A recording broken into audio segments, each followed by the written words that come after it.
앞서서 우리 목사님께서 말씀해 주신 대로 저는 지난 주간에 네팔 여행을 다녀왔습니다. 몇 달 전에 여러분 그 지진으로 마을이 완전히 무너져서 그 마을을 재건하는 그 헌금을 여러분 비전 헌금을 드렸던 기억이 나실 거예요. 네팔 고레다 마을이라고 하는 곳이죠. 제가 그곳을 다녀왔습니다. 7시간 동안 비행기를 타고 가서 다시 7시간 동안 버스를 타고 가고 그 버스가 이 고속도로가 아니라 비프장 그 진흙 뭐라고 표현할 수가 없네요. 일반 버스는 절대 갈 수 없는 사륜구동 버스만 갈 수 있는 그런 곳이었어요. 그리고 가서 다시 2시간 동안 등산해서 올라가서 그래서 1500m 고지에 있는 마을이었습니다. 참 신기하게 그 네팔에 있는 분들은 그 산 위에 마을을 만들었더라고요. 그래서 아울렛이 가기도 너무 힘들어요. 그래서 2시간 동안 산을 올라가서 그곳에 있는 마을. 근데 지진으로 마을에 80가구가 있는데 집이 한 집도 남김없이 다 무너졌어요. 그래서 얼마 전에 저희가 비전 헌금을 했던 것이죠. 우리가 잘 아는 우리 더 멋진 세상 NGO를 통해서 그 마을에 마을 재건 사업이 이루어지고 있었습니다. 그래서 집들이 계속해서 지어지고 있고요. 그리고 학교가 다시 세워지고 또 교회도 다시 세워졌습니다. 더 멋진 세상을 통해서 하드웨어, 집이 세워졌고요. 그리고 저희들이 갔던 그 아울렛 팀을 통해서 소프트웨어, 그래서 그 학교 벽에 벽화 사역을 했어요. 벽화를 얼마나 이쁘게 그렸는지 모릅니다. 또 교회에서는 그 땅에 있는 청소년, 그 13세부터 18세 사이에 있는 그 청소년들에게 꿈과 소망을 심어주는 청소년 캠프를 했어요. 3일 동안 연속으로 했는데 정말 놀라운 일이 일어났습니다.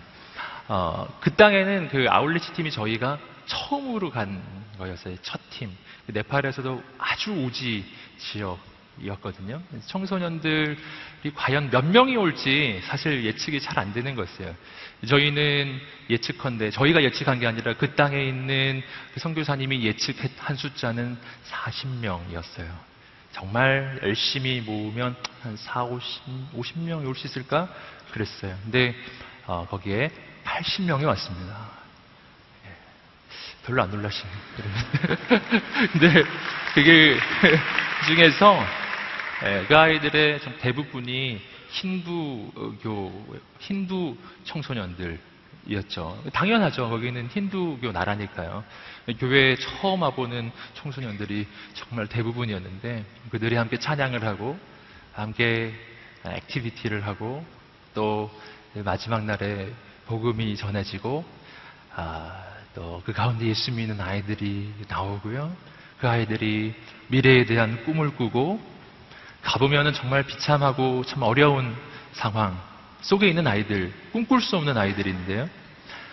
미래에 대한 꿈을 쓰라고 했을 때 그 아이들이 바로 자신의 조국 네팔에 있는 그 어려운 사람들을 돕겠다고 또 저희 한국 아울렛 팀이 그곳에 가서 섬겼지 않습니까? 그래서 이곳에 와서 우리를 섬겨주고 도와주는 이 한국의 청년들처럼 나도 나중에 커서 어려운 나의 이웃을 또 나의 그 어려운 사람들을 섬기겠다고 결단하고 그런 꿈을 막 적어내는 거예요.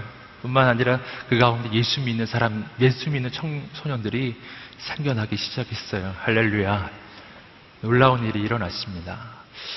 정말 하나님의 은혜예요. 물론 먹고 자고 씻고 하는 게 어려웠죠. 현지 스타일로 저희가 잤기 때문에 절대 호텔 같은 건 없습니다. 그래서 그냥 이렇게 집이 있고 흙바닥, 할렐루야, 모기장 치고 빡빡하게 끼어서 자고 화장실은 뭐 당연히 어렵죠. 하지만 그 가운데서 저희는 이 땅에서 경험할 수 없었던 놀라운 하나님의 역사를 보았습니다. 이제 여러분 정말 많은 분들이 나가게 되실 텐데요. 가는 곳마다 거룩한 생명의 역사가 일어나게 되기를 주님으로 축복합니다. 제가 그 땅에서 뭐 사진도 찍고 동영상도 촬영하고 많이 했는데 그 중에서 저 나름대로 굉장히 감동이 있었던 동영상, 제가 찍은 동영상, 어떤 장면이냐면은 그 마을의 제일 높은 곳에 학교가 지어져 있는데요. 우리 지체들이 가서 벽화를 그렸거든요. 벽화, 우리 여호수아 지체들입니다. 아주 기가 막히게 벽화를 그렸는데 그 벽화 그리는 지체들을 위해서 한 우리 자매가 바이올린 연주를 해주었어요. 그래서 바이올린 연주를 해주고 벽화 그리고 저는 촬영하고 네, 너무 놀라운 장면이었는데 제가 촬영해왔는데 잠깐 한번 보여드리고 싶어서 한번 보겠습니다.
지금 제 생각에 매직 있잖아요.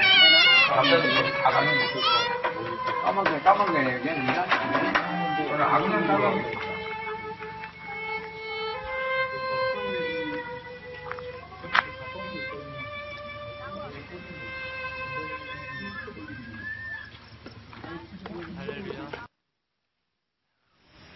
할렐루야.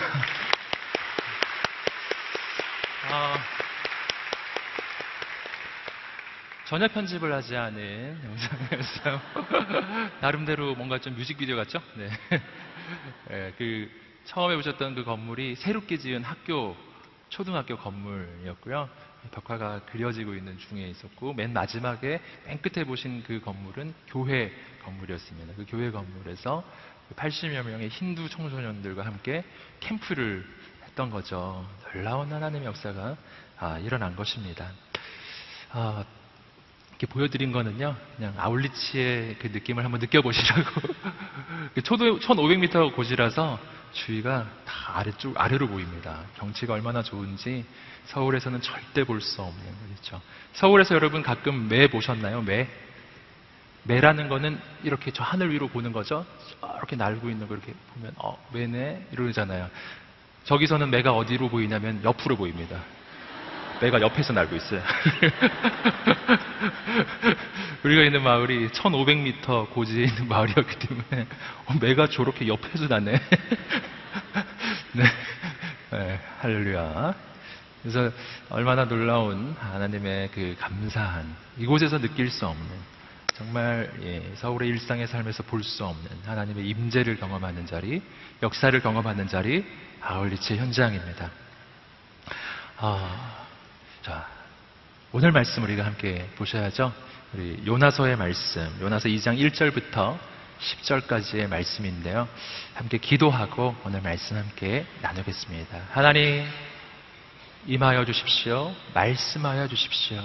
주의 음성을 기다립니다. 예수님의 이름으로 기도드립니다. 요나서의 이야기는 두 가지의 구조로 이루어져 있습니다. 스토리가 한 스토리처럼 보이지만 이 스토리 안에는 두 개의 구조가 같이 흘러간다는 거죠. 하나는 하나님께서 니느웨를 구원하시는 스토리이죠. 하나님이 요나라는 한 사람을 통해서 니느웨 성을 구원하는 구원의 이야기, 니느웨 구원 이야기. 하지만 또 한 가지의 방향이 있어요.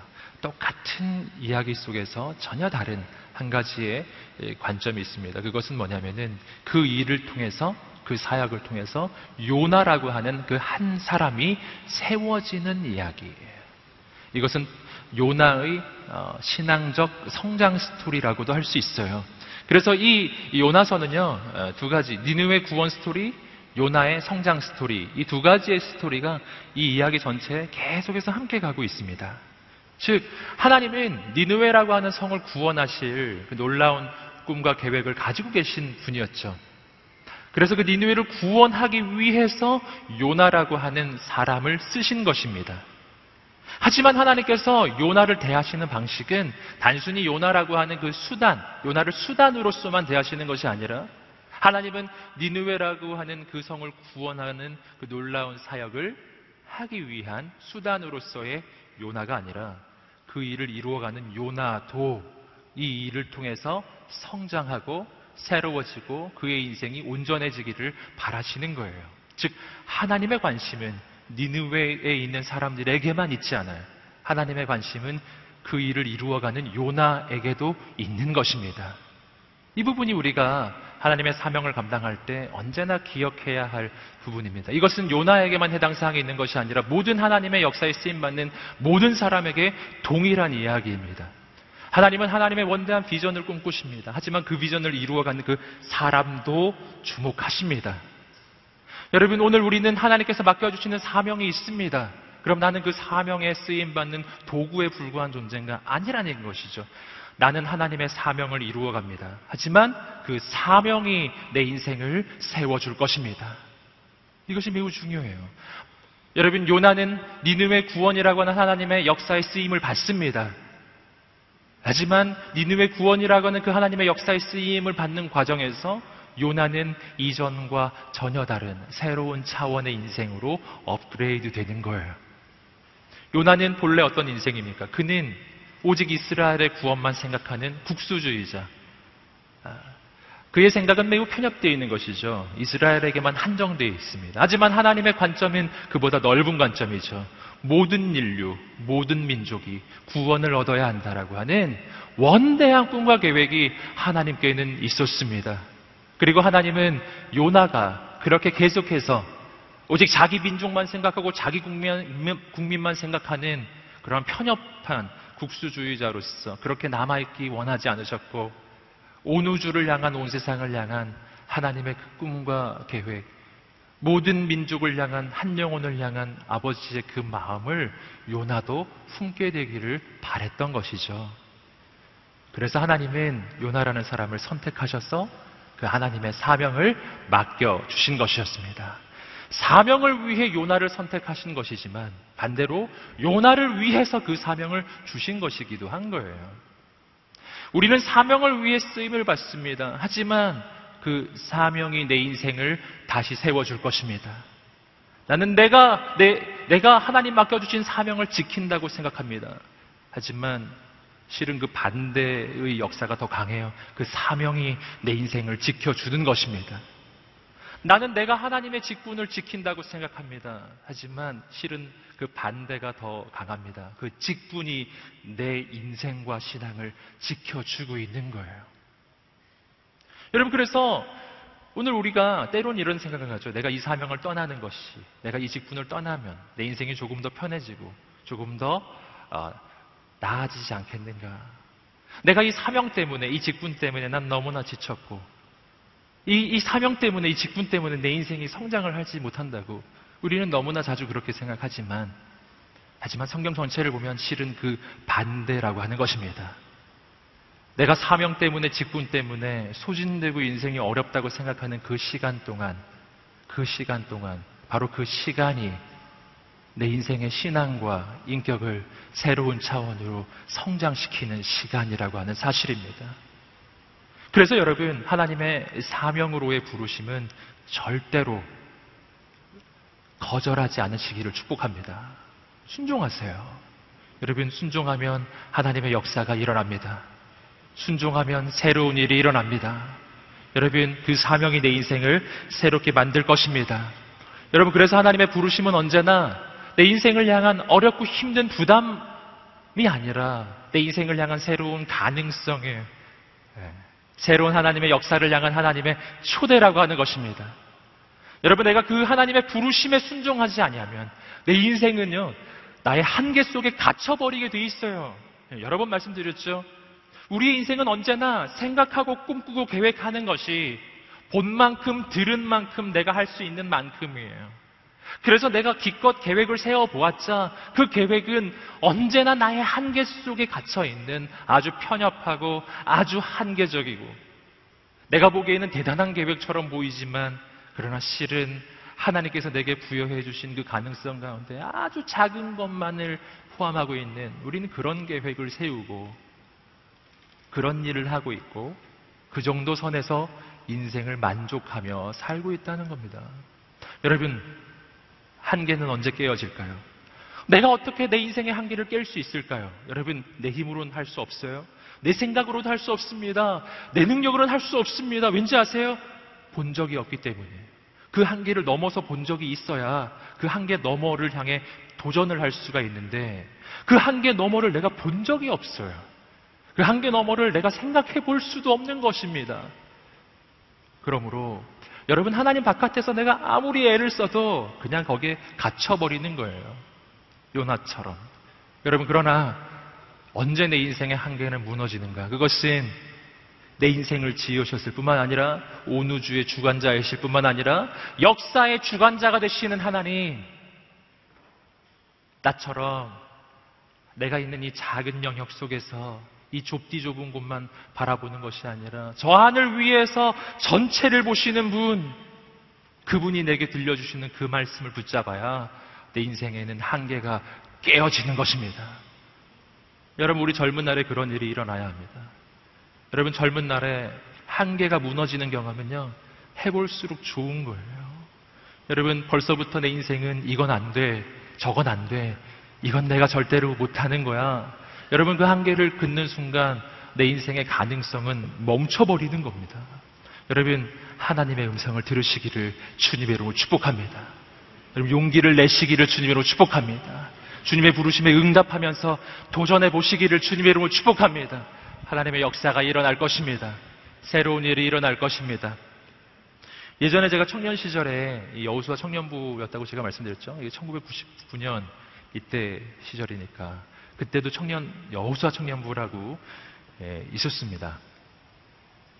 그 청년부가 이 청년부예요. 근데 제가 2000년에 정확하게 2000년 그때 제가 요즘으로 말하면 그룹에서 총무가 됐어요. 총무. 예. 별로 안 놀라시네요. 제가 조금 높은 거예요. 제가 그게 교회를 마음먹고 다닌 지가 얼마 안 된 때였거든요. 아주 초고속 승진으로 사실 총무가 된 거였어요. 네, 그때가 제 나이가 27살이었죠. 근데 문제는 뭐냐면은 제 전임 총무가 너무너무 잘하는 총무였어요. 이 전임자가 뭘 못하면은 아주 쉬워요. 네, 조금 더 잘하면 되니까. 그런데 전임자가 너무 잘할 경우에는 후임이 좀 어려워요. 네, 뭘 해도 그만큼 안 되거든요. 제 전임자가 너무 뭘 잘했어요. 일도 잘했을 뿐만 아니라 그때 그룹 모임 자체를 총무가 인도했어요. 요즘에도 이 예배 끝나면 그룹 모임 짧게 하시잖아요. 아시죠? 예, 그 모임 사회를 총무가 했던 거예요. 전임 총무님이 사회를 참 잘 봐서 이 그룹 모임이 항상 즐거웠어요. 이제 임원 교체를 하고 그 다음 주부터 제가 이제 진행을 해야 되는데 모임이 점점 어려워지기 시작했어요. 재미도 없고 점점 사람 점점 없어지는 것 같고 막 떠나고 저는 진짜 인생이 괴롭더라고요. 이 예배 시간에 지금하고 똑같습니다. 예배 드리고 나면 그런 모임이 있는데 이 예배 시간 내내 기도했어요. 하나님 제발 오늘 그룹 모임을 잘하게 해주세요. 예배 시간에 딴 거 안 하고 얼마나 괴로워했는지 몰라요. 정말 도살장에 끌려가는 양처럼 그 모임을 인도했던 날이 정말 몇 달을 갔는데 너무너무 어려웠습니다. 기도하고 기도했어요. 그리고 나서 놀라운 일이 일어나기 시작했습니다. 어느 날 제가 뭘 말했는데 사람들이 웃기 시작하는 거예요. 이렇게 웃기 시작하는 거예요. 어느 날부터였어요. 그게 이상했어요. 그 순간부터는 제가 아무 말을 해도 다 웃기 시작했어요. 무슨 말을 해도 다 웃었어요. 그냥 할렐루야 이렇게만 해도 막 웃기 시작하는 거예요. 신기한 일이 일어나기 시작했어요. 정말 얼마나 놀라웠던지 어떤 형님이 저한테 오셔서 이렇게 말했어요. 승수야, 너 성령 받았구나. 사람들이 말했어요. MC의 영이 임했다고요. MC의 영이 임한 사람. 그러니까 막 용기가 나는 거예요. 막 용기가 나고 내가 이걸 할 수 있네. 그래서 어떻게 하면 우리 그룹에 있는 우리 지체들을 재밌게 해줄까 막 생각하다가 율동을 해야겠다. 제가 매주 율동했습니다. 그래서 또 자매, 그 무용 전공한 자매가 한 명 있었어요. 그래서 자매랑 저랑 그룹 모임 시간마다 오프닝 율동을 했어요.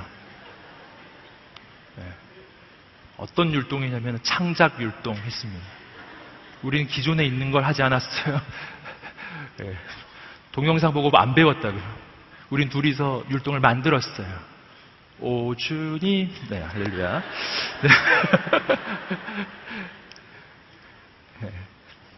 기적이 일어난 거죠. 전 제가 그렇게 율동을 잘하는지 몰랐어요. 아무도 그 율동을 따라할 수 없었어요. 율동이 너무 현란해서 매주 모임이 너무 즐거워지기 시작하는 거예요. 여러분, 하나님의 부르심에 응답해 보십시오. 제가 이 작은 예를 하나 들어드린 겁니다. 하나님의 부르심, 뭐든지 좋아요. 하나님의 부르심에 한번 응답해 보십시오. 그때 나는 내 인생의 한계를 넘어설 것입니다. 새로운 일이 일어나기 시작할 것입니다. 하나님의 기적이 일어나기 시작할 것입니다. 그것이 사역이 되었든 여러분의 삶에 있어서 어떤 비전이 되었든 무엇이든 좋습니다. 멈춰있지 않으시기를 주님으로 축복합니다. 옆 사람에게 말해 주십시오. 하나님의 부르심에 순종하십시오. 아멘. 여러분, 지난주 말씀에서 여러분 말씀을 보셔서 아시겠지만 요나는 하나님의 부르심에 순종하지 않습니다.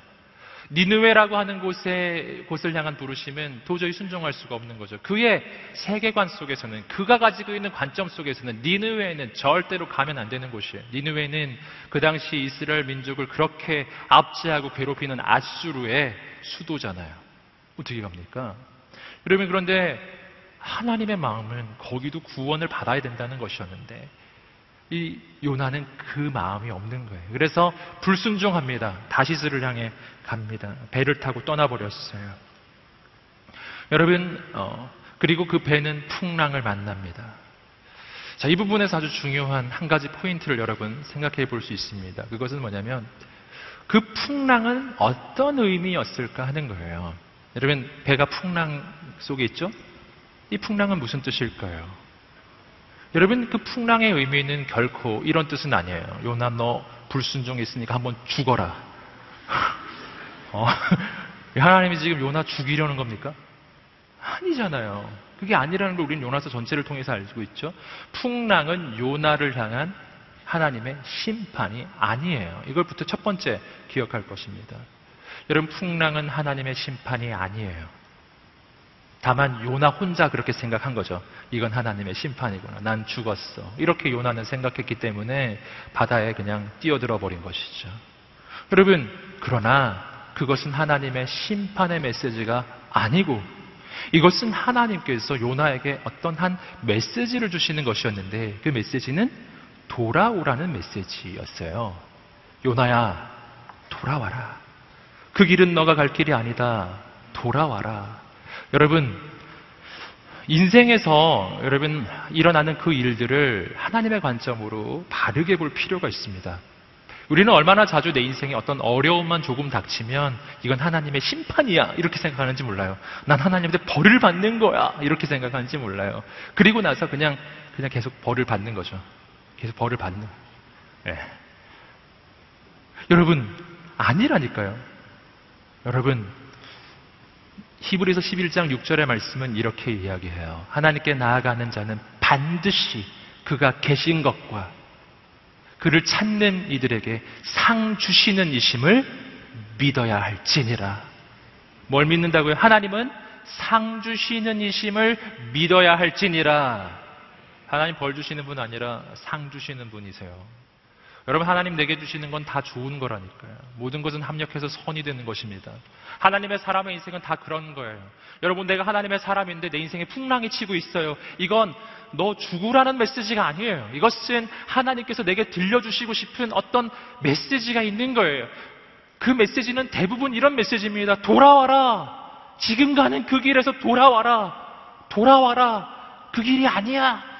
이런 뜻이라고요. 만약 요나가 풍랑이 치고 있었을 때 하나님께 무릎 꿇고 하나님, 제가 니느웨 갑니다. 하나님, 제가 니느웨 가겠습니다. 라고 하나님 앞에 회개를 했더라면 여러분, 그 풍랑은 멈췄을 것입니다. 그런데 요나는 그렇게 하지 않거든요. 요나는 회개하지 않아요. 요나는 이렇게 하죠. 날 바다에 던지십시오. 그럼 풍랑이 멈출 겁니다. 요나는 그것을 하나님의 심판으로만 보았기 때문이에요. 여러분, 그렇다면 요나는 왜 하나님의 뜻을 잘못 이해했을까요? 그 까닭은 요나가 기도하지 않았기 때문이에요. 요나서 그 1장 말씀을 보시면 요나가 기도하는 모습이 통 나오지 않아요. 보면 요나는 뭘 하고 있었냐면 자고 있었어요. 깨어날지어다. 자고 있었단 말이에요. 그렇죠? 여러분, 기도를 하지 않으면 무슨 현상이 벌어지느냐면, 기도를 안 하면 내 삶에 일어나는 모든 일을 인간적 관점으로 해석하게 되어 있습니다. 인간적인 관점으로 내 인생을 해석하면요, 언제나 하나님을 향해 원망과 불평이 나오게 되어 있어요. 내 삶은 언제나 힘들거든요. 하나님은 나한테 벌 주시는 분이고 하나님은 내게 고통을 주고 어려움을 주시는 분으로만 느껴지는 거예요. 여러분, 기도해야 인생을 향한 새로운 관점이 열립니다. 기도하면 새 눈이 열려져요. 만약 요나가 생각하지 않고 기도를 했더라면 그는 그 상황을 다르게 보았을 거예요. 내 주님, 니느웨로 가라고 하시는 말씀이군요. 제가 돌아가겠습니다. 여러분, 그 결단 하나였으면 될 일을 요나는 기도하지 않고 생각만 하고 있기 때문에 결국 바닷속으로 빠져 들어가는 겁니다. 그리고 오늘 이야기가 계속 이어지는 것이죠. 요나의 생각대로 요나가 바다에 빠지자 풍랑은 그칩니다. 하지만 그게 끝은 아니었어요. 하나님은 바다와 큰 물고기를 예비하신 것이죠. 하나님은 어떻게 해서든지 요나를 포기하지 않습니다. 마침내 요나의 인생을 다시 세우시는 거예요. 오늘 말씀이 바로 그런 이야기입니다. 함께 요나서 2장 1절과 2절 말씀을 읽어보시겠습니다. 1절 2절입니다. 시작. 물고기 뱃속에서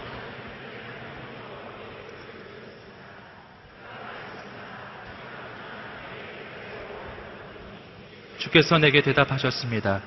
지옥의 깊은 곳에서 내가 도움을 부르짖었더니 주께서 내 울부짖음을 들으셨습니다. 요나가 기도를 하기 시작했죠. 요나서에서 요나가 공식적으로 하나님 앞에 기도하는 첫 장면입니다. 요나는 물속에 빠져서야 비로소 기도하기를 시작하는 것이죠. 죽음의 위협에 부딪히고 나서야 비로소 기도를 시작하는 것입니다. 그리고 그는 인생이 그때부터 새로워지는 거예요. 여러분, 오늘 우리의 인생은 언제 새로워질까요? 기도해야 새로워지는 줄 믿습니다. 기도해야 새 역사가 시작합니다. 여러분, 옆 사람에게 말해주시십시오. 고민하지 말고 기도하십시오. 새로운 일이 일어날 것입니다. 아멘. 요나는 기도하기 시작했어요. 그리고 나서 하나님의 관점, 하나님의 시선이 열려지기 시작하는 겁니다. 함께 요나서 2장 3절 말씀을 계속 읽어보시겠습니다. 시작. 주께서 나를 그러자 물결이 나를 에워쌌고 주의 파도와 소용돌이가 나를 덮쳤습니다. 자, 3절 말씀에서 좀 주목해서 볼 것은요, 그의 삶의 상황을 지금 요나가 보고 있는 그 해석 한 가지입니다. 그것은 뭐냐면 주께서 나를 깊은 곳 바다 한가운데 던지셨습니다. 요 고백입니다. 주님이 날 바다에 던지셨습니다. 여러분, 이 말은요, 절반의 진실입니다. 반은 맞고 반은 틀린 이야기예요. 이 말은 첫 번째 틀린 이야기예요. 왜 틀렸습니까? 누가 요나를 그 바다에 던졌습니까? 하나님이 던지셨습니까? 아니죠. 그 바다에 요나를 던진 것은 사람들이었어요. 그 배에 타고 있었던 사람들이 던진 것이고, 요나를 그 바다에 던지는 것은 하나님의 아이디어였나요? 아니에요. 아까도 말씀드렸죠. 하나님은 요나를 바다에 던질 계획이 없으시다니까요. 원래 없었어요. 하나님은 다만 요나에게 메시지를 주신 것이죠. 돌아와야 한다, 요나야. 그런데 그것을 돌아오라는 사인으로 받지 않고 형벌의 사인으로 받은 것은 사람들이었어요. 그 배에 타고 있는 사람들은 그걸 형벌이라고 보았고, 누군가 죄인이 있다고 보았고, 제비 뽑기를 하고 요나가 뽑히고, 요나는 날 던지라고 이야기를 하는 것이죠. 여러분, 틀린 생각이에요. 그러나 두 번째로 이것은 절반의 진실을 가지고 있습니다. 즉, 하나님이 요나를 바다에 던지셨다는 것은 틀린 이야기이면서 동시에 맞는 말이기도 해요. 어떤 측면에서 맞냐 하면은 모든 것이 하나님의 주권 아래에 있다는 그 측면입니다.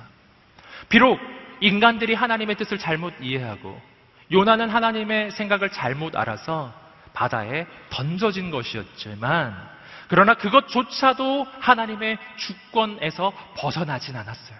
세상에서 일어나는 모든 일들이 이해되지 않는 일이 너무나 많습니다. 내 인생에도 이해가 안 되는 일이 너무나 많습니다. 내가 왜 여기 있는지, 무슨 일을, 왜 이 일을 당하고 있는지 도무지 이해가 잘 안 되는 것이죠. 여러분, 그러나 단 한 가지 우리에게 소망이 있는 것은 뭐냐면은, 내가 이해할 수 없는 지금 이 상황조차도 하나님의 주권 아래에 있다는 것입니다. 금방 말씀드렸죠. 요나가 바다에 던져진 것은 하나님의 계획이 아니었어요. 사람들의 생각이었죠. 즉, 사람들이 잘못 생각해서, 요나는 하나님을 잘못 이해해서 그래서 이 바다에 던져진 것이었을 뿐이에요.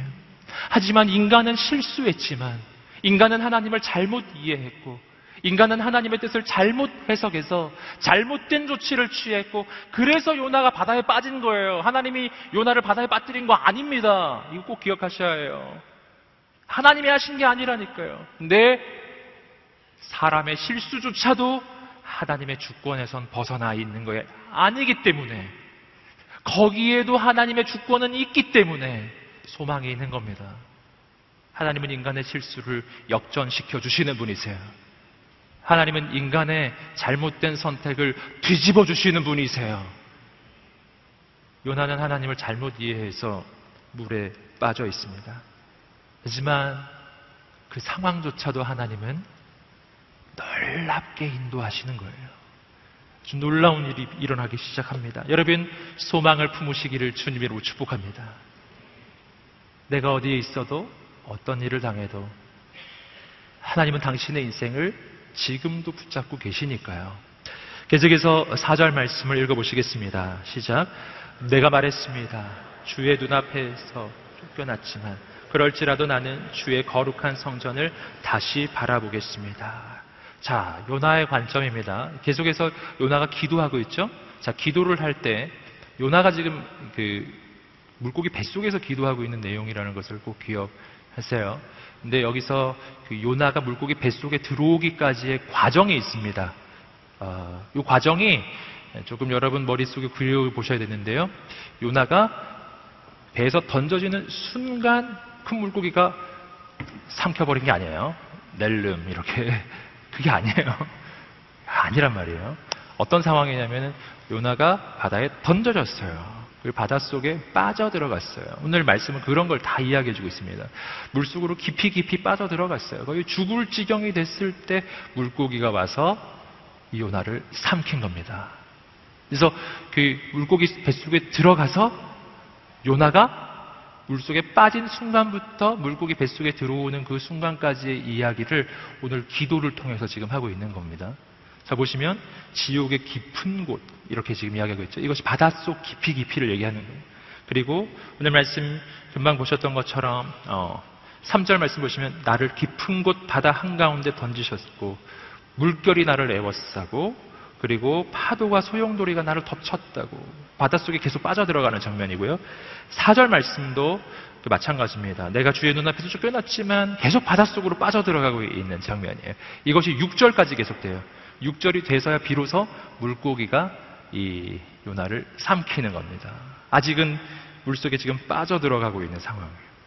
자, 그런데 그 상황을 요나가 어떻게 봤다고요? 나는 주의 눈앞에서 쫓겨났지만 이렇게 생각하고 있는 겁니다. 여러분, 요나가 쫓겨난 것일까요? 아까도 말씀드렸지 아니라니까요. 요나는 쫓겨나지 않았어요. 하나님은 요나를 쫓아낸 적이 없으세요. 요나 혼자 생각하는 겁니다. 여러분, 이 부분을 주목하셔야 돼요. 오늘 우리의 인생도 늘 그렇게 생각하기 때문이에요. 내가 하나님께 쫓겨났다고. 아니에요. 하나님은 당신을 쫓아낸 적이 없어요. 당신이 나간 거죠. 네. 당신이 나간 거예요. 우리가 나간 거라고요. 여러분, 아버지는 탕자를 쫓아낸 적이 없어요. 탕자 혼자 나간 거죠.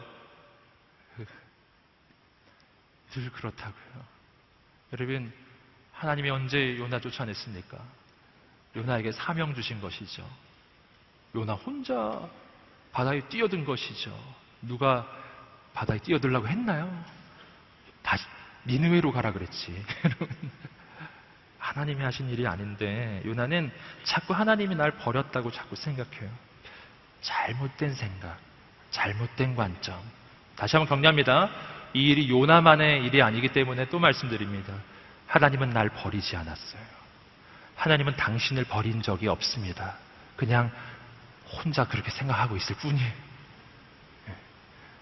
하나님이 답답하실 거예요. 난 널 버리지 않았는데 너 왜 내가 널 버렸다고 생각하는 거니? 여러분, 주님의 약속은 언제나 이런 거예요. 내가 세상 끝날까지 항상 너희와 함께 있으리라. 이런 것이 주님의 약속이에요. 요나는 생각합니다. 내가 주님께 쫓겨났다고. 하지만 소망은 뭐냐면은 그런 생각 속에서도 요나가 좋은 선택을 해요. 뭐라고요? 그럴지라도 2장 4절 말씀이죠. 그럴지라도 나는 주의 거룩한 성전을 다시 바라보겠습니다. 주님이 날 쫓아내실지라도 내가 다시 주님을 바라보겠습니다. 이것이 우리 인생을 살리는 결단입니다. 여러분, 내 생각을 따라가지 마십시오. 내 판단을 따라가지 마십시오. 아주 중요해요. 나의 판단은 잘못된 판단이 너무 많아요. 나의 생각은 잘못될 가능성이 너무 많아요. 특히 하나님에 대해서는요. 여러분, 하나님이 날 버린 것처럼 느껴질 때가 있습니다. 하나님이 날 쫓아낸 것처럼 느껴질 때가 있습니다. 그때 어떻게 해야 될까요? 하나님이 날 쫓아냈으니 난 이제 갑니다. 다음 주엔 법당에서 봅시다. 이러면 안 된단 말입니다. 안 된다는 거예요. 제가 말씀드리는. 여러분, 하나님이 날 버린 것처럼 느껴질 때 이걸 기억하세요. 내 느낌은 정확하지 않고 내 판단도 정확하지 않고 지금 이 생각은 정상적인 생각이 아닌 걸 하나님은 날 버리지 않기 때문입니다. 그럴 때 어떻게 해야 되는가?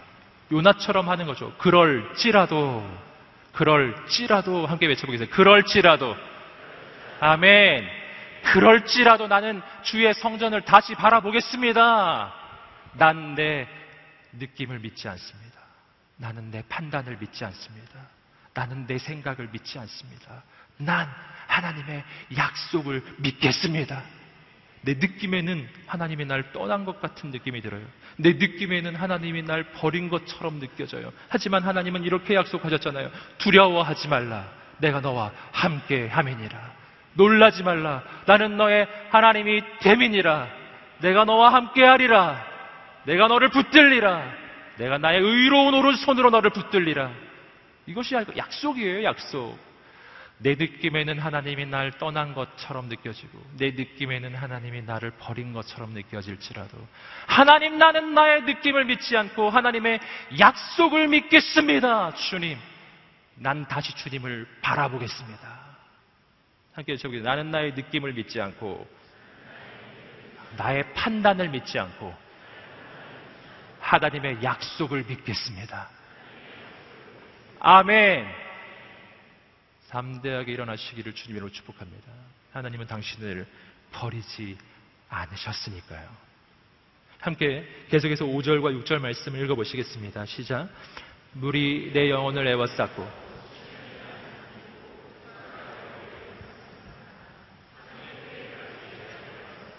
저 땅이 나를 오랫동안 가로막았습니다.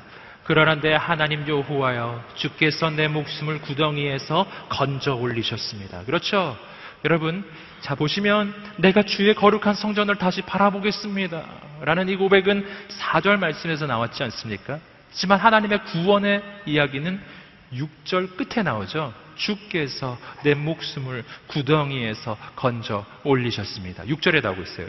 이게 무슨 말이냐면은, 여러분, 요나가 바다에 빠진 다음에 바닷속으로 계속 빠져들어가는 겁니다. 계속 빠져들어가서 해초가 내 머리를 감싸는 정도까지 그렇게 바다 깊이 들어가고 있어요.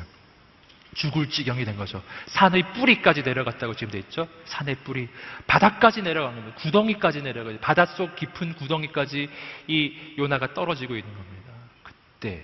그때 주께서 나를 구원하셨습니다. 이때가 바로 큰 물고기가 와서 요나를 삼킨 순간에 신기한 일이 일어났어요. 큰 물고기한테 삼켜졌어요. 그리고 물고기 뱃속으로 딱 들어갔는데 숨이 쉬어지는 거예요. 오, 할렐루야! 숨이 쉬어지는 거예요. 물고기 뱃속에 공기가 있는 거예요. 세상에 어찌 이런 일이, 이건 비과학적이야, 뭐 이런 생각은 하지 마십시오. 그러면 큰 물고기가 있어요. 뭐 이것을 어떻게 과학적으로 설명할 수 있을지는 잘은 모르겠습니다. 뭐 한 가지 가설, 제가 세운 가설이 있다면 소화불량 물고기. 네, 물고기가 소화불량이다 지금. 어떻게 3일 동안 물고기 뱃속에서 소화되지 않고 어떻게 요나가 살아남을 수 있었냐고요? 소화불량. 그래서 소화불량, 그다음에 속이 더부룩하고 가스가 차 있어요. 네, 가스. 그래서 요나가 숨을 쉴 수 있었던 거죠. 이 물고기는 요나 덕분에 소화불량 상태로 3일 동안 그렇게 바다를 헤매고 다니면서 굉장히 괴로웠을 거예요.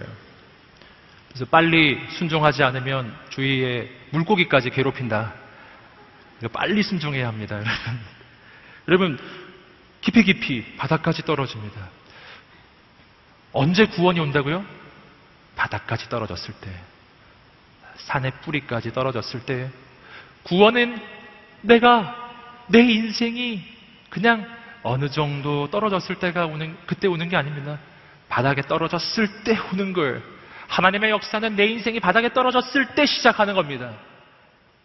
하나님의 능력은 내 능력이 바닥에 떨어졌을 때 하나님의 능력이 시작하는 것입니다. 여러분, 그러니까 우리 인생에 소망이 있는 것이죠. 내 인생은 바닥입니다. 이런 고백이 있다면 지금이 바로 하나님의 구원이 임하는 때라는 것을 믿으십시오. 내 능력은 끝났습니다. 할렐루야! 하나님의 능력이 시작될 것입니다. 이 믿음을 가지세요. 어떤 사람은 이런 생각이 들지도 모릅니다. 하나님, 저는 아직 능력이 있는데요. 어떡하죠? 너무 염려하지 마시고,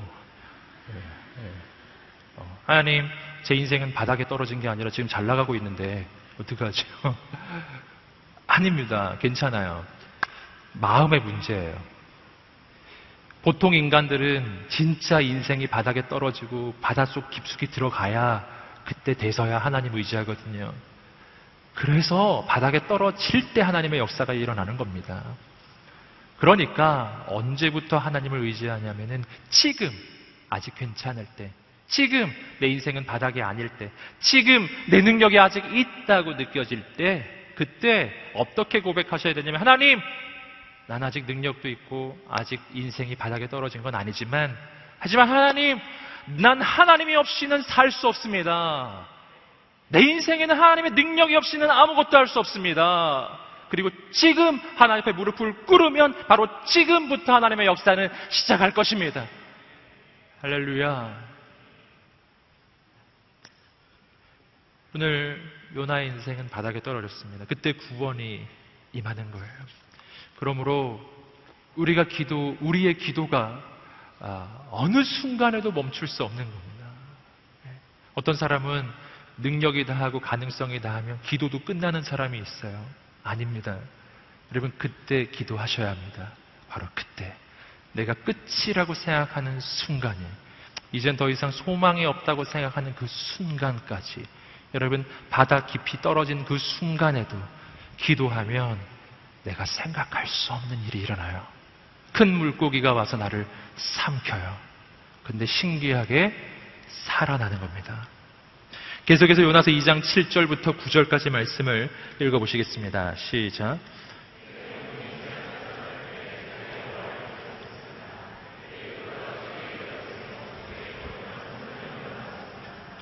쓸모없는 우상들에 집착하는 사람들은 그들에게 베푸신 은혜를 버렸습니다. 그러나 내가 감사의 노래로 주께 제물을 드릴 것입니다. 내가 서원한 것을 내가 잘 지킬 것입니다. 구원은 여호와께로부터 옵니다. 아멘.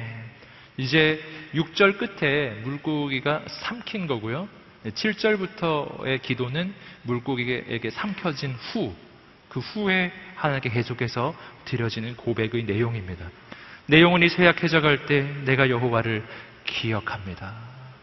할렐루야. 내 인생에 중요한 것은 내가 강해지는 것이 아니라 하나님을 기억하는 것입니다. 내가 약해질지라도 내가 하나님을 기억할 수 있다면 괜찮은 거예요.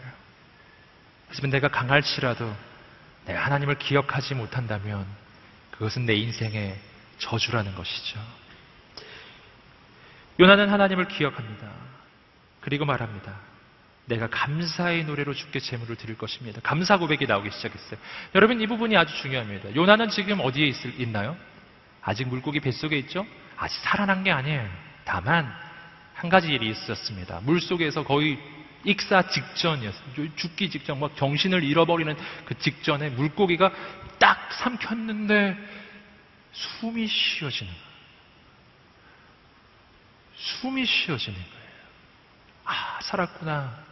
둘러보니까 육지는 아니고 물고기 뱃속인 거예요. 여러분,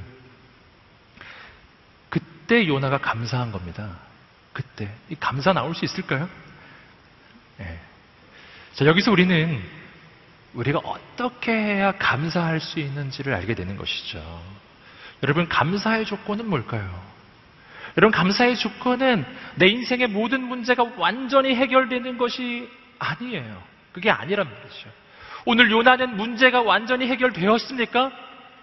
아닙니다. 아직 문제가 해결되지 않았어요. 여러분, 요나가 지금 부딪혀 있는 상황은 아주 심각한 상황이에요. 거의 물속에서 죽을 뻔하다가 눈을 떠보니 물고기 뱃속이에요. 여러분, 우리하고 똑같은 생각을 할 거예요. 난 이제 소화가 되겠구나. 내 몸은 이제 점점 없어지겠구나. 예, 똑같은 생각하지 않겠어요? 이상하게 숨을 쉴 수는 있지만 그 공간이 그렇게 넓진 않잖아요. 죽는 건 시간 문제지 않습니까? 그때 우린 두 가지 반응을 할 수 있는 거예요. 눈앞에 있는 상황을 바라보면서 난 이제 죽는구나. 난 익사해서 죽는 줄 알았더니 그게 아니라 소화돼서 죽는구나. 하나님, 저를 너무 잔인하게 죽이시는 거 아닌가요? 그냥 익사시키시질. 뭐 이렇게 고백할 수도 있었잖아요, 요나가. 근데 그렇게 하지 않았다는 거죠. 이 부분이 아주 중요해요. 요나는 그렇게 반응하지 않았어요. 요나는 감사로 반응했죠. 뭘 봤죠, 요나가? 요나가 바라본 것은 어려운 현실이 아니라 그 현실 속에서 나를 건지시는 하나님의 손길이에요. 하나님이 건지시는 손길이에요. 물고기가 나를 삼켰어요. 숨을 쉴 수 있는 거예요. 하나님의 손길이 있어요. 아, 하나님이 나를 기억하셨구나. 내가 죽을 조건이 아니라 내가 살 조건을 보기 시작하는 것이죠. 이 부분이 아주 중요합니다. 여러분, 내 인생을 돌아보십시오. 내 인생을 돌아보면 물론 힘든 일이 많지만 그 중에서 어떤 한 부분, 여러분, 하나님의 손길을 발견하면 그 속에서 우리는 하나님께 감사할 수가 있게 되는 겁니다. 여러분, 우리의 눈이 열려지게 되기를 주님으로 축복합니다. 모든 게 다 잘 되어야 하는 건 아니에요. 한 가지를 발견하세요. 하나님이 주신 선물을 하나 발견하세요. 여러분, 요나가 발견했던 것은 딱 한 가지였어요. 숨을 쉴 수 있었다는 것이죠. 그거 하나가 요나가 발견한 감사의 이유였습니다. 할렐루야. 여러분, 숨을 쉴 수 있으신가요? 숨을 쉴 수 있으신가요? 빨리 아멘 하셔야죠. 숨을 쉴 수 있으신가요? 네, 숨을 안 쉬고 계시면 안 돼요, 지금. 숨을 쉴 수 있다면 우리에게 감사할 이유가 있을까요? 감사할 이유가 있는 것입니다.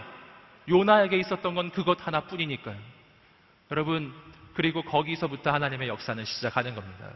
내가 아직 숨을 쉬고 있다면 나에게는 살 이유가 있는 것이고, 나의 살 이유는 나에게 있는 것이 아니라 나를 지으신 하나님께서 가지고 계신 것입니다. 그 하나님이 나를 살리실 것입니다. 그럼 용기를 내시기를 주님으로 축복합니다. 여러분, 내 상황이 다 무너졌을지라도 아직 내가 숨을 쉬고 있다면, 내게 생명이 있고 지금도 내 심장은 뛰고 있습니까?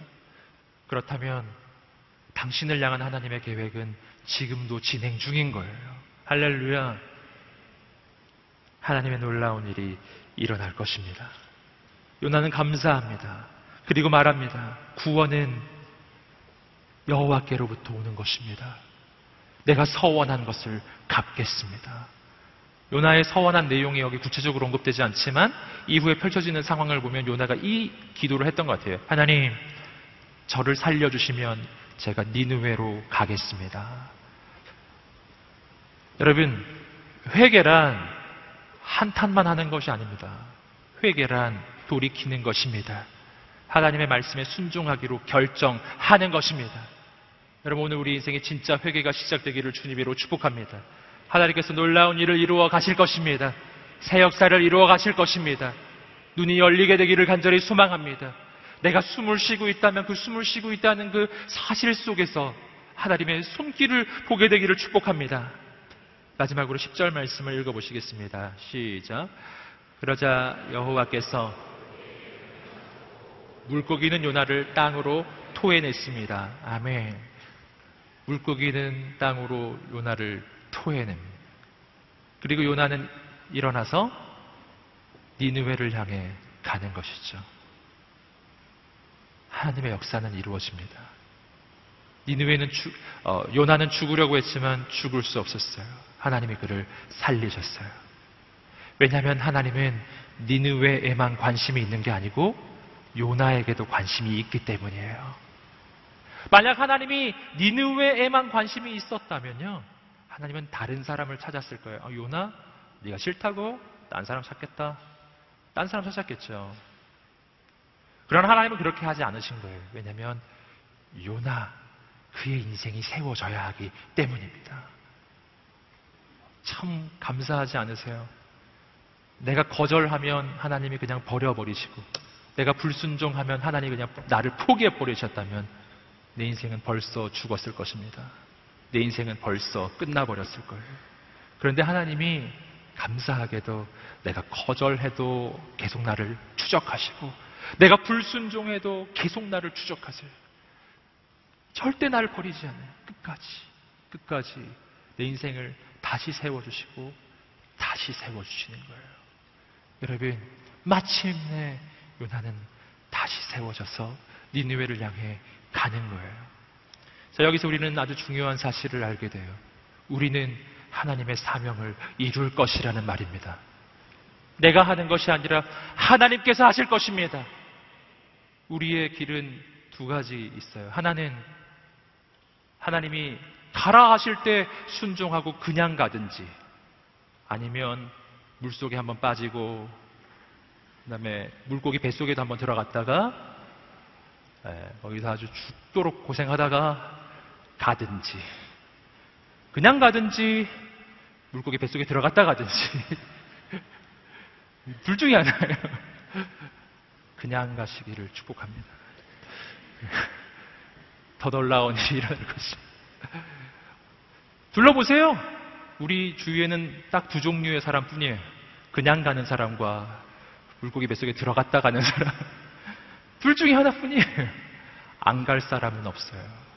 다 가는 겁니다. 우린 주님의 부르심을 따라가게 돼 있어요. 저는 오늘 우리 인생 가운데 새로운 영적인 결단이 일어나게 되기를 주님의 이름으로 축복합니다. 할렐루야. 여러분, 오늘 우리가 하나님을 붙잡게 되기를 소망합니다. 하나님의 관점으로 인생을 바라보기를 시작하십시오. 우리 인생을 통해 하나님께서 새 일을 이루어 가실 것입니다. 할렐루야. 죽을 위협 가운데서도 나를 건지셔서 새로운 길을 열어주시는 하나님을 찬양합니다. 이 시간에 그 하나님을 향해서 기도하며 나가겠습니다. 하나님 아버지, 오늘 우리의 젊은 날, 내가 얼마나 자주 하나님을 오해합니까? 하나님을 날 버렸다고, 하나님이 날 버리셨다고, 하나님이 날 심판하신다고, 벌 주신다고. 나는 얼마나 자주 그렇게 하나님을 오해하며 그렇게 하나님의 뜻을 저버립니까? 오늘 우리가 하나님의 뜻을 깨닫게 되기를 소망합니다. 주님, 나를 새롭게 세워 주시옵소서. 나를 하나님의 역사에 쓰임받는 인생으로 세워 주시옵소서. 요나처럼 제 갈 길을 가는 인생이 아니라 하나님의 뜻을 붙잡는 인생이 되게 하여 주시옵소서. 내가 어느 자리 어느 곳에 있을지라도 하나님의 눈, 믿음의 눈으로 바라보게 하여 주시옵소서. 우리 함께 간절히 기도하며 나갈 때 오늘 우리의 삶의 모든 상황 가운데 믿음의 눈을 열어주시옵소서. 믿음의 순종함을 열어주시옵소서. 그러한 고백이 있는 사람들 함께 자리에서 일어나 보시겠습니다. 아버지, 주님 나를 사용하여 주시옵소서. 주의 말씀 가운데 순종하게 하여 주시고 하나님의 역사의 통로가 되게 하여 주시옵소서. 믿음으로 순종하며 나아갈 때 아버지, 나를 통해 한 영혼이 살아나고 민족과 열방이 살아나는 역사가 일어나게 하여 주시옵소서. 우리 함께 자리에서 일어나셔서 주 앞에 두 손을 들고 간절히 주여 세 번의 주여 기도하겠습니다. 주여, 주여, 주여. 주의 말씀을 지하여 깊은 곳에 금을 던져 오늘 그가 놀라운 일을 이루시니 살아계신 하나님 역사하여 주시옵소서. 기다리는 모든 영혼마다 임하여 주시옵소서.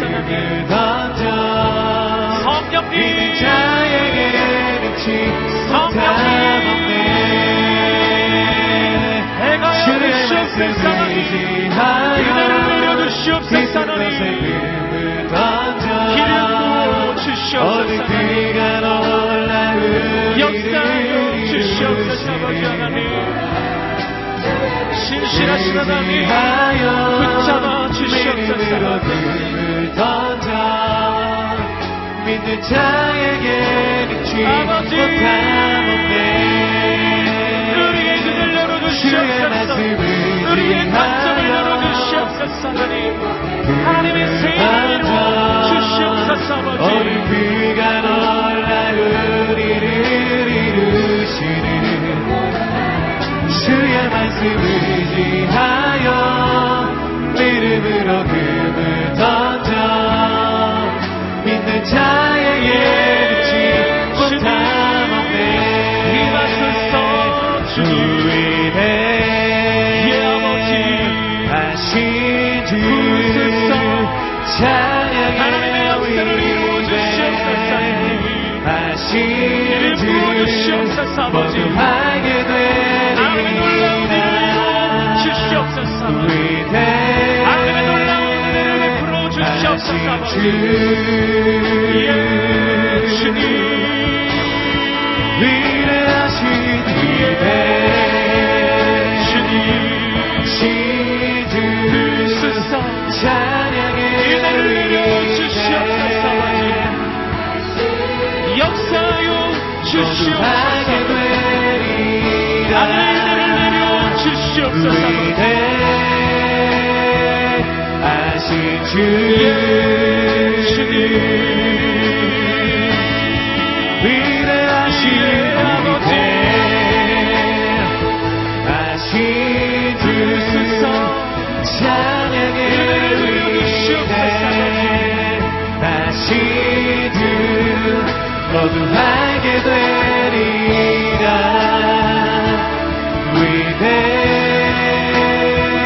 위대하신 주.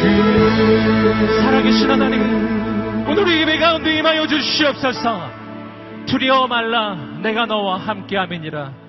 놀라지 말라, 나는 너의 하나님이 됨이니라. 내가 너와 함께하리라. 내가 너와 함께하리라. 내가 세상 끝날까지 너희와 항상 함께 있으리라. 아멘 주님. 아멘 주님. 나는 때로 주님이 나를 버린 것만 같았고, 나는 때로 주님이 나에게 심판하시는 분인 줄로만 알았습니다. 난 그래서 버림받은 줄 알았습니다. 하지만 오늘 말씀을 통해 깨닫습니다. 주님은 날 버리지 않으셨어요. 내가 저 바다 끝까지 가 있을지라도, 내가 저 바다 깊숙한 곳까지 가 있을지라도 하나님은 나를 거기서도 건져내시는 분이십니다. 하나님은 언제나 나와 함께 계십니다. 이것이 우리의 소망입니다. 하나님의 관심은 니느웨에 있습니다. 하지만 하나님의 관심은 요나에게도 있습니다. 요나를 세우기 원하세요. 하나님의 관심은 온 세상을 향해 있습니다. 하지만 하나님의 관심은 당신에게도 있습니다. 여러분, 한 사람의 인생을 향한 하나님의 비전이 있습니다. 하나님이 당신을 쓰시기 원하세요. 하나님은 당신을 향한 가장 크고 놀라운 계획을 가지고 계십니다. 내가 하나님 앞에 순종하기만 한다면 하나님은 나를 통해 새 일을 이루실 것입니다. 나는 한계를 넘어설 것입니다. 나는 내 인생의 한계를 넘어설 것입니다. 나를 통해 생명의 역사가 일어날 것입니다. 민족이 살아나고 열방이 살게 될 것입니다. 주님, 나를 순종하는 인생으로 세워 주시옵소서. 나를 통해 생명이 증거되게 하여 주시옵소서. 나를 통해 민족과 열방이 살아나게 하여 주시옵소서. 주 앞에 두 손을 들고 주여 세 번을 치며 기도하겠습니다. 주여, 주여, 주여. 할렐루야. 하나님 아버지, 역사해 주시옵소서. 아버지, 주시옵소서. 아버지, 내려 주시옵소서. 어린 양의 돌아 주시옵소서. 하나님의 나라를 주시옵소서. 하나님의 역사가 일어나게 주시옵소서. 우리 하나님과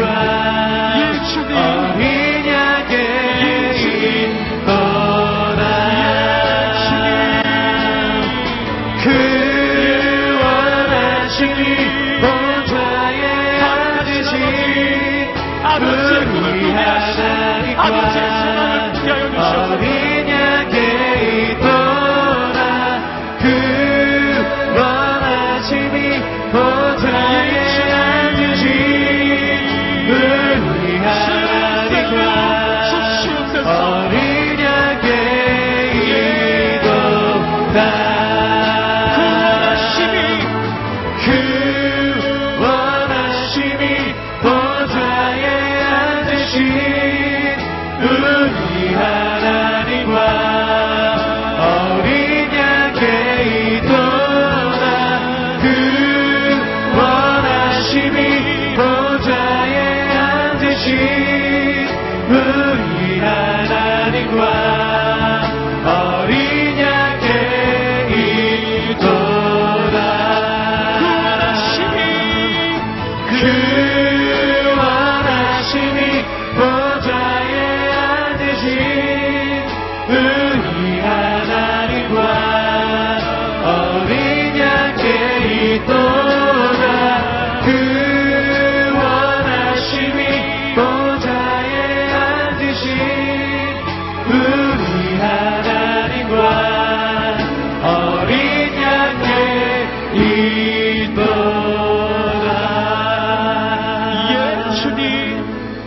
역사하실 하나님을 기대하고 소망합니다. 주님을 찬양합니다. 아버지, 은혜 감사하여 작은 물질을 주께 드립니다. 물질만이 아니라 우리 인생도 미래도 주께 드립니다. 드려지는 인생마다 30배, 60배, 100배 열매가 나타나게 하여 주시옵시며 하늘의 복을 내려 주시옵소서. 지금은 우리 주 예수 그리스도의 은혜와 하나님의 사랑과 성령의 교통하심이 오늘 주님의 말씀에 순종하여 주님 부르시는 곳으로 나아가기로 결단하는 모든 하나님의 사람들 머리 위에, 이 민족과 열방과 모든 선교사님들 머리 위에, 모든 아울렛 팀들 위에 지금부터 영원까지 함께 하시기를 간절히 축원하옵나이다.